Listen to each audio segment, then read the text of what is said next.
Hi there, I am Sarah Kolis. Welcome to the Dressing Up podcast, where we talk about all things bridal, dresses, and general dressing up topics. I love to encourage women to dress up while expressing their personal style with confidence on how to do so. Visit sarahkolis.com to book a bridal alterations fitting or even inquire about designing the custom couture bridal gown of your dreams. I'm so excited to talk to you about this next topic. Let's get started. Hello, ladies. Today I am here with Penny Ralene Photography, and I've worked with Penny several times now. So I love her photography style, and I, of course, just love working with you, Penny. So thank you so much for being here. Welcome. How are you doing today? Doing well, and thank you so much for having me on, Sarah. You know, I'm like a huge fan of your brand. We connected on Instagram, and I instantly felt attracted to you because of your passion for fashion and proper styling and dressing and alterations. Like, you speak my language.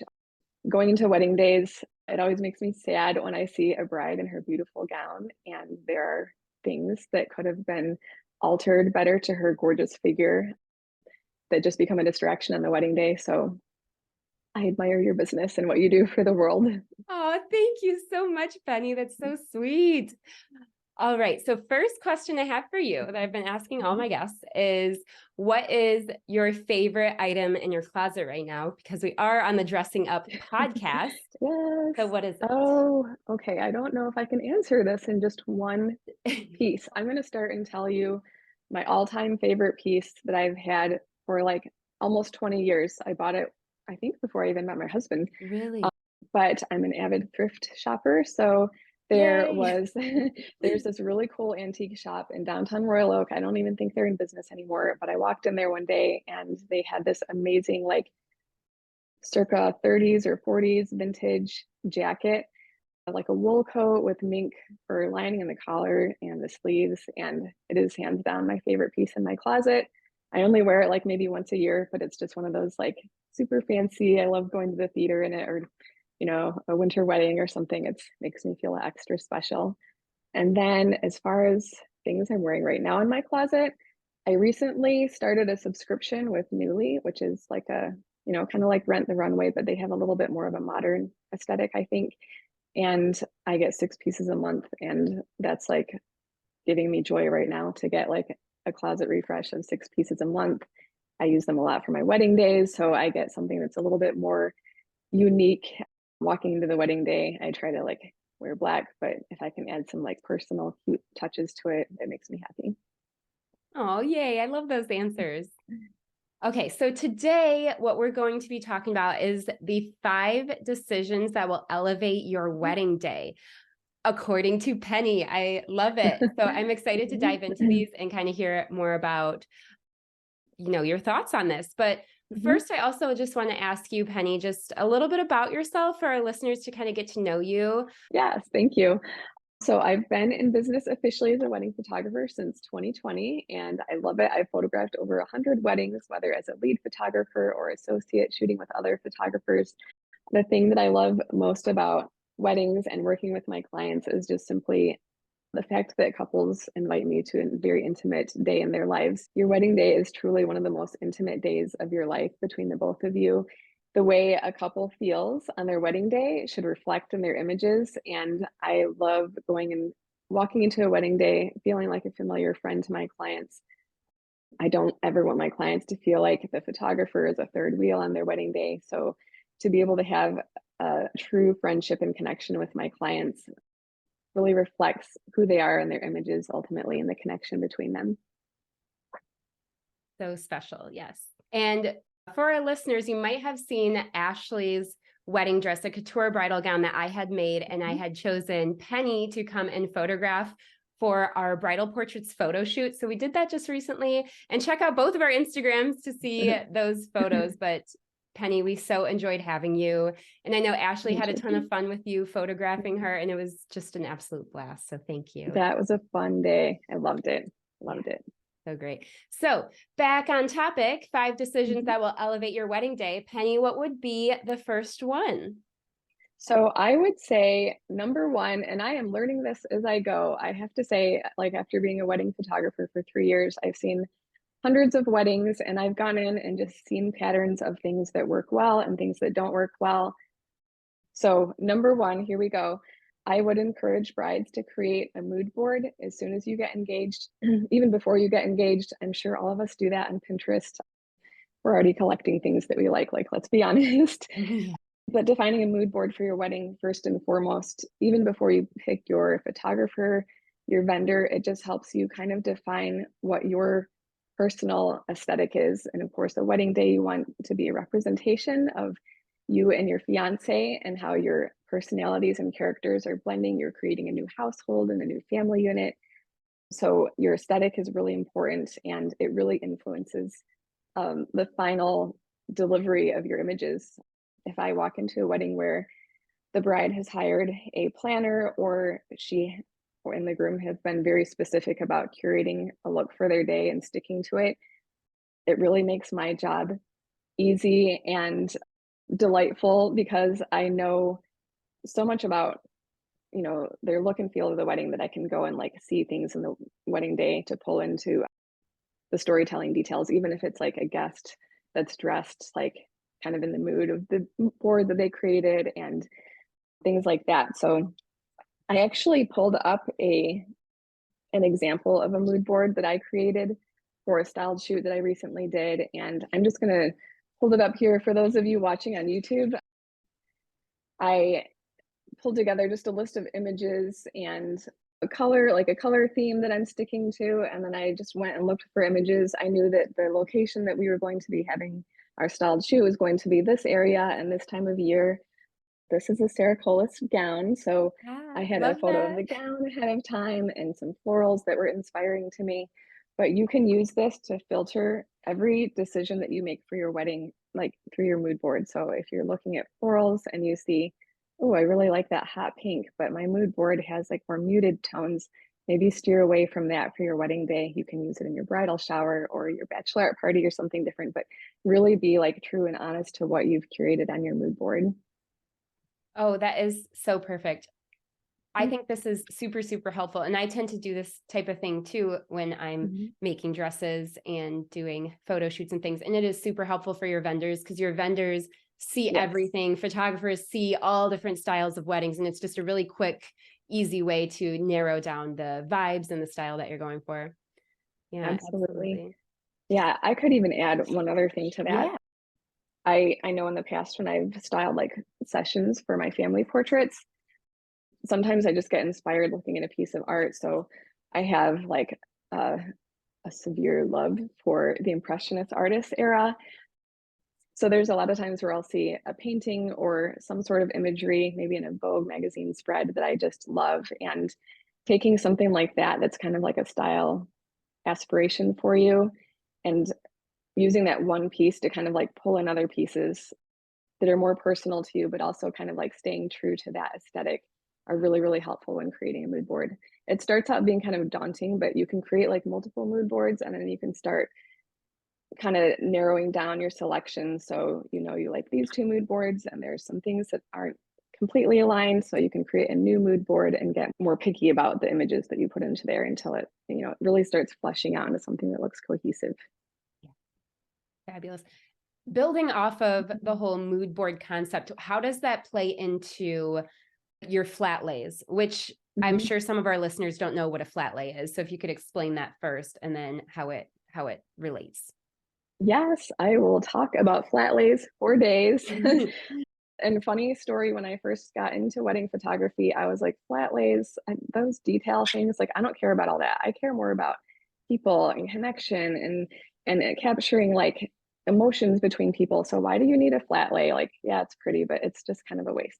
Now I feel very differently, because I realized, first and foremost, I do love photographing people and the connection between them. I think that is amazingly gorgeous. It's why I love some of the impressionist paintings, the way the artists use color and light to support the emotions and candid interactions that they paint, and their subjects are amazing. And I started realizing, like, I love impressionist art. And when an artist sits down to create a canvas, they have a very specific palette of colors and details and things that they handpick and curate into their painting.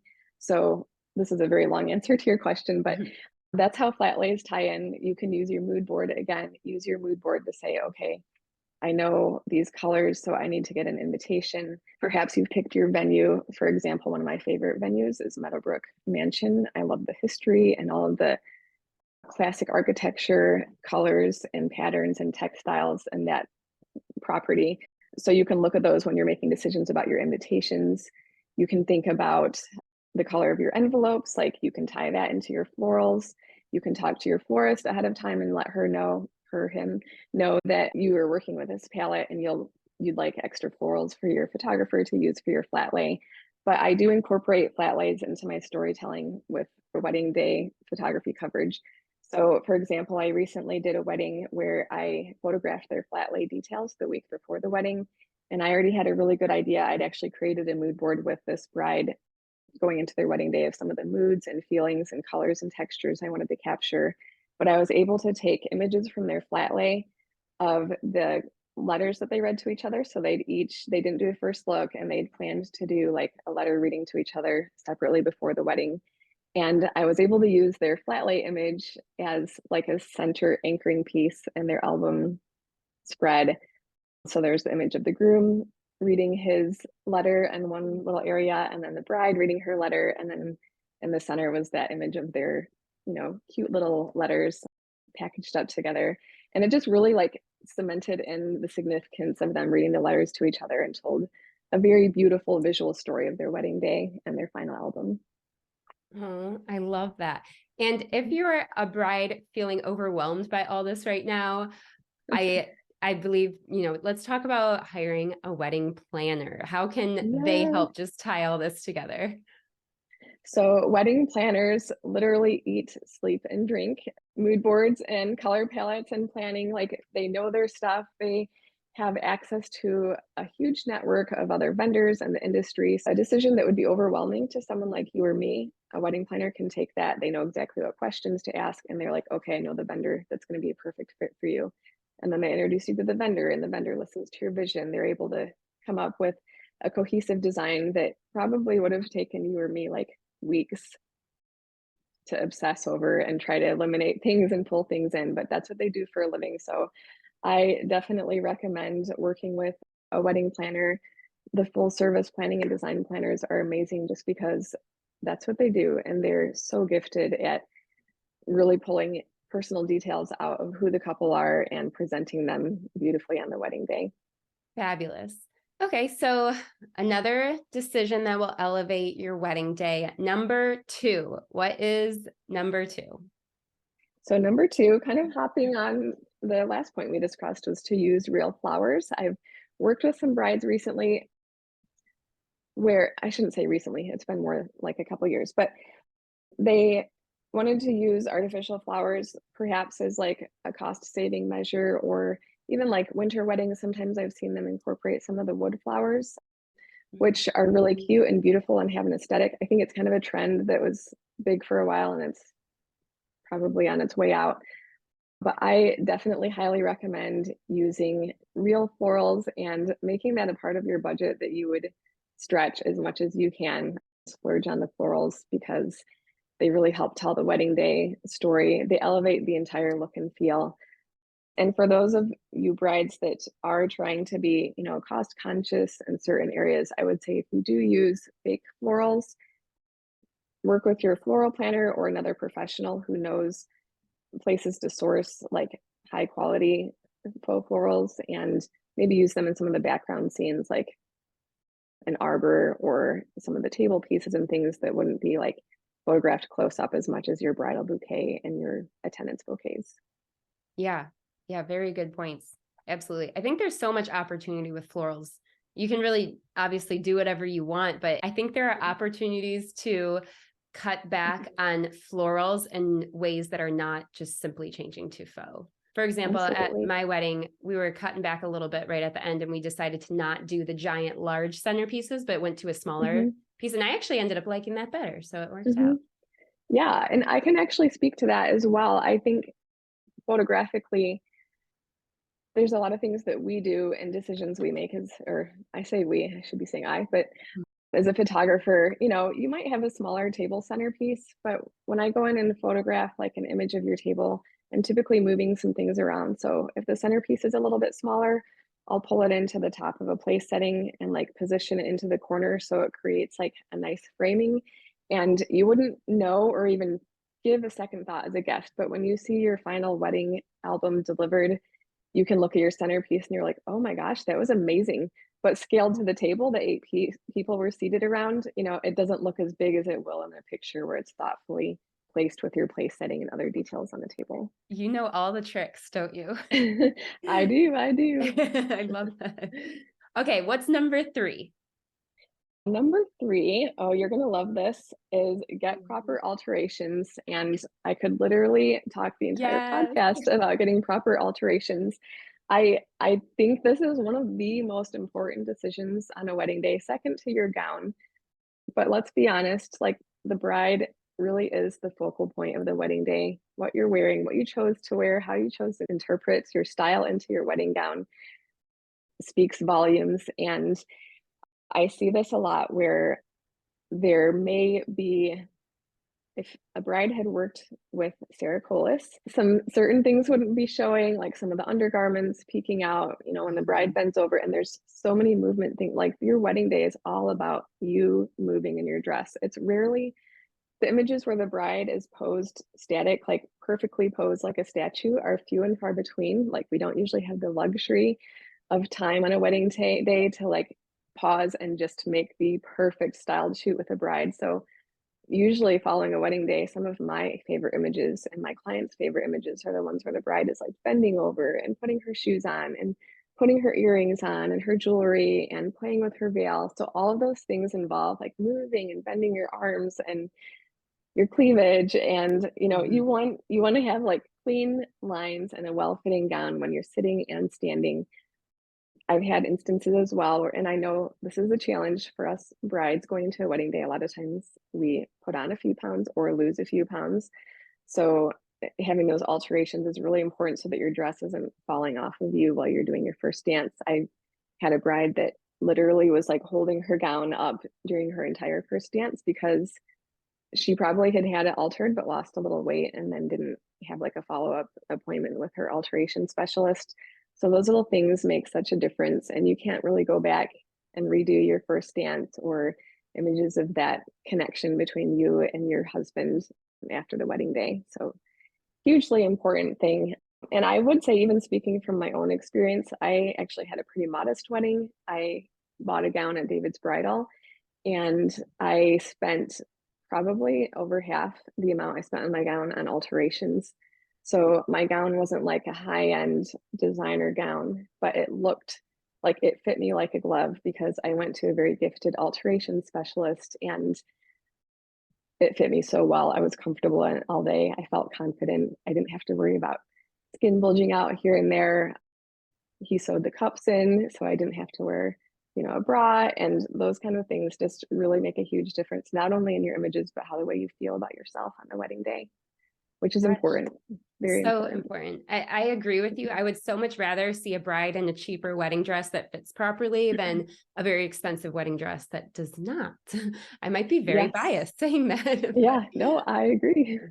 When you say things in this way, what I'm envisioning from a photographer's standpoint, you're probably going through, I'm guessing you're going through gallery images after the wedding and you're seeing that you have to kind of delete images that would have otherwise been good had the dress fit properly. Is that kind of what you're getting at? Just like seeing a girl like lift her dress up, like obviously you don't want a photo of that. So Right. you have to Yeah, delete that those out. images, I don't deliver those because we don't want to see ourselves like hiking up our gown, like right at the bus line. So yeah, for that particular wedding, there were maybe 3 or 4 images that I was able to deliver from the first dance just because of the body language that was going on due to an ill-fitting gown. And it really hampered their experience of their first dance together as well because the gown was distracting.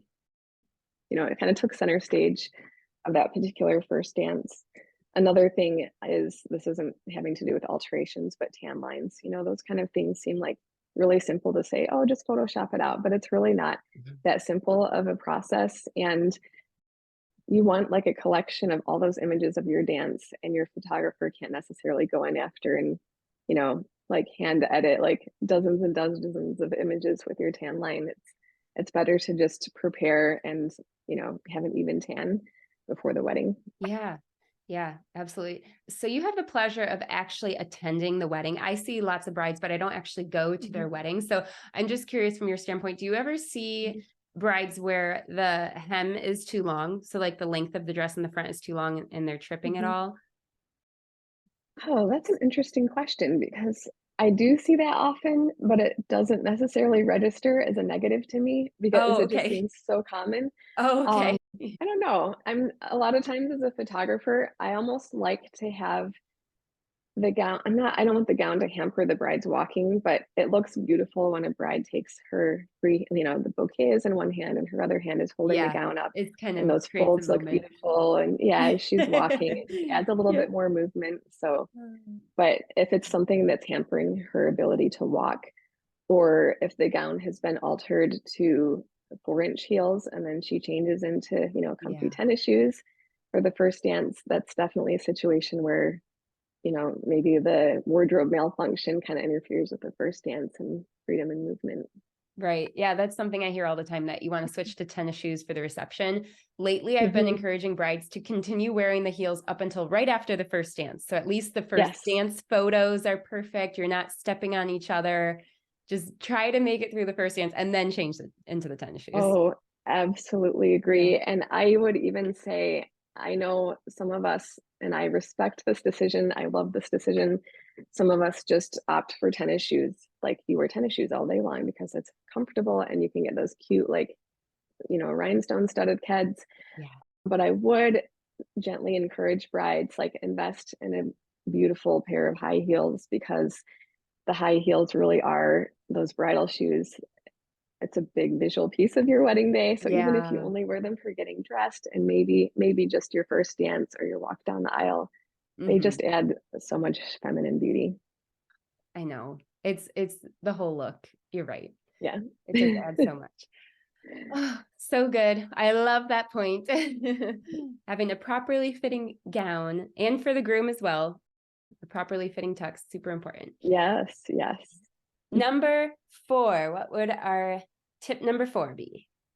My tip number 4, and I think this is probably speaking a little bit more to the kind of brides that I attract to my brand, but I would strongly encourage you to choose a timeless style for your hair and makeup.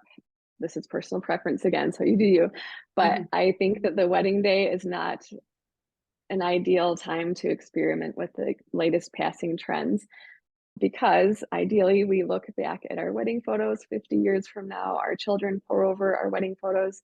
My kids are at the age now where they just love to see pictures of my husband and I before we got married and during our dating years and Aw. our wedding day. And I'm glad that I did choose like pretty classic styles for my hair and gown.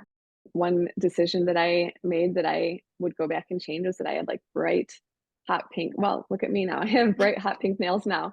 So Yeah. obviously I like bright nails, but Yeah. I wish that I had chosen like more of a natural nail color for my wedding day just because the color that I chose was kind of trendy. I chose a pretty dramatic red lip, which I think is gorgeous. A red lip can be totally classic. Um, but for my June wedding with the softer romantic florals and vibe that I had going on, I don't think the red lip was right for me.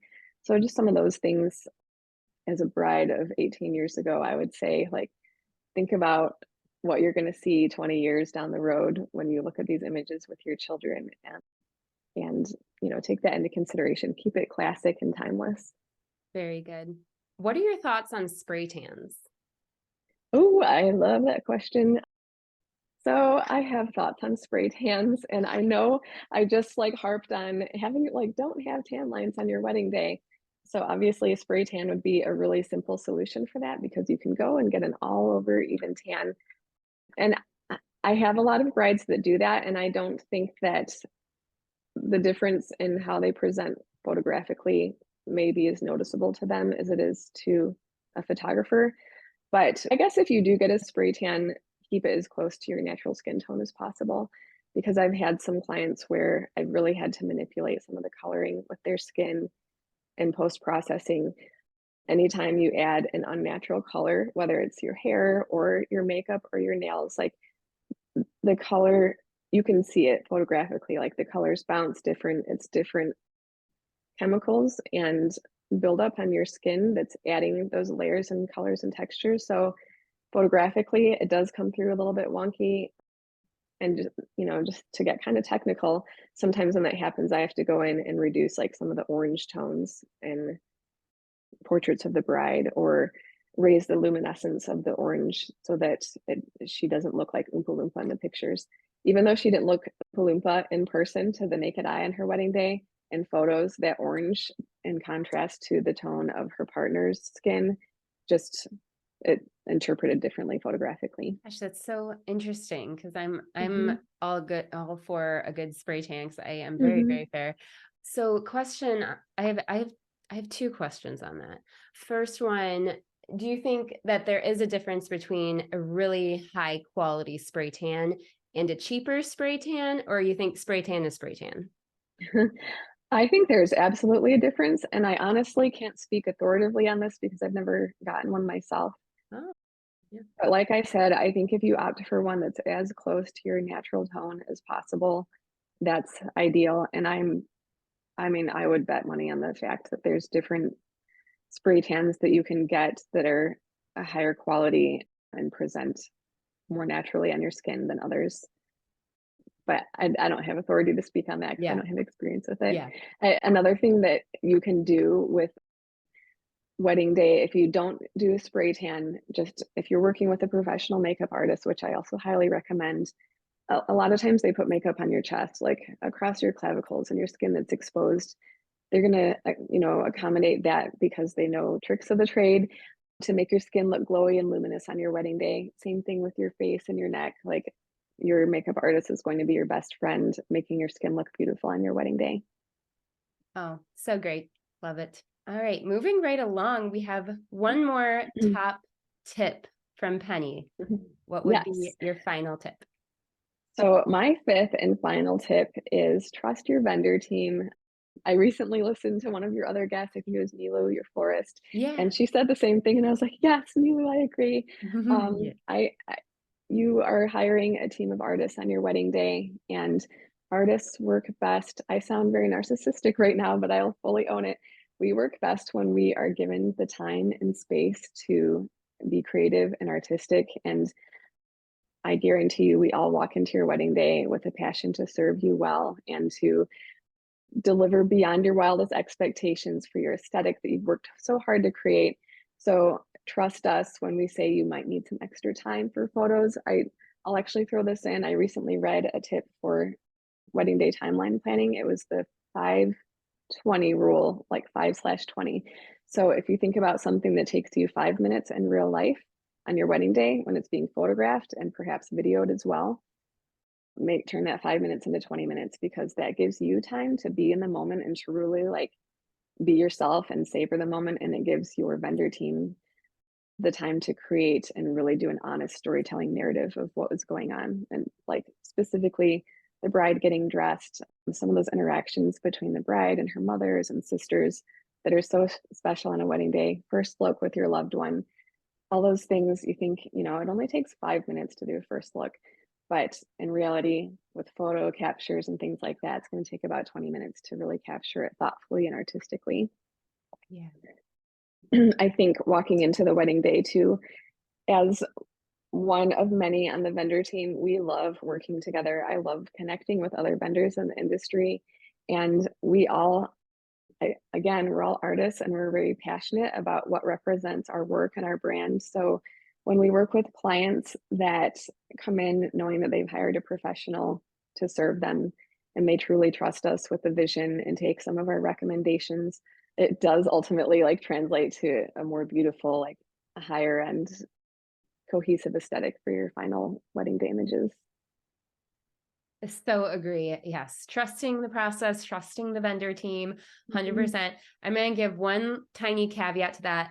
this is your wedding day, of course, and you want to make sure that if there is something that's important to you, don't just wash that out with just, oh, let me just trust the vendor. Let me just trust the process. If there's something that's important to you, make sure you speak that ahead of time before it's too late. And then after that, then trust the vendors and trust the process and all that. But that is such good advice. You hired these professionals for a reason, especially your photographer. Your photographer sees your wedding in ways that no one else can see. So I know that we need to trust your talents and what you're seeing through your camera lens and just kind of go along with what your plan is. So absolutely. If I could even piggyback on what you just said, I think that goes back to that first point of creating a mood board. If you as a couple know, the final result that you want to see on your wedding day. Some of the things that I've done with my mood boards are just included like adjectives. Like for my recent style shoot, I use romantic, statuesque, organic, painterly. Those aren't images or words that you necessarily would use for a wedding day, but words like joyful, classic, timeless, intimate. Think about those kind of moods that you want to evoke on your wedding day, because the more information you can give your vendor team, the more we can filter our creative decisions through the lens that you've given us, to create what you envision for on your wedding day. Absolutely.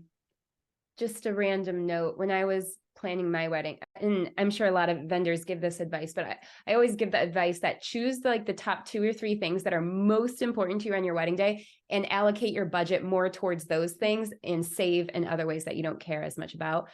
For me, it was obviously the gown. And second was photographer. I wanted to make sure, I think a photographer is so important because all these other things will go away after your wedding. And the photographs is kind of all you have for the rest of your life, the photographs and the memories. So, and I think those kind of go hand in hand. I look back at some of my wedding photos and just, kind of forget that special moment for a quick second until I see that photo again. So I think the work that you're doing, Penny, is just incredible. I love watching you learn and grow, and your style is amazing. And you're so easy to work with in person too. It's just, Thank you. I know you'll just take it and go, and you don't need much instruction or anything. You just come up with the most gorgeous images. Oh, I appreciate that. Appreciate you, Sarah. Yeah. And Penny, can you also tell us just where our listeners can find you? So your Instagram, what's your website, things like that. Yes, absolutely. It is pennyralenphotography.com, my website, and Instagram, same thing, Penny Ralene Photography. I'll spell my first and middle name because they're kind of unique. PennyRalene Photography. Awesome. Thanks, guys. Check her out. She has some beautiful work to check. Thank you. I'd love to meet you all. Well, thank you, Penny. Thank you so much for being here today and leading us through these really awesome tips. So I hope this has helped some of the brides and grooms out there and help plan their wedding day and make it that much more special. Thank you. Thank you for having me.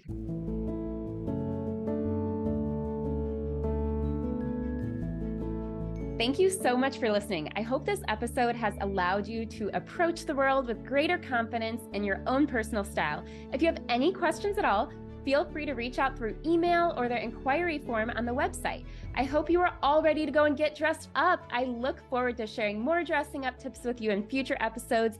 Thanks so much.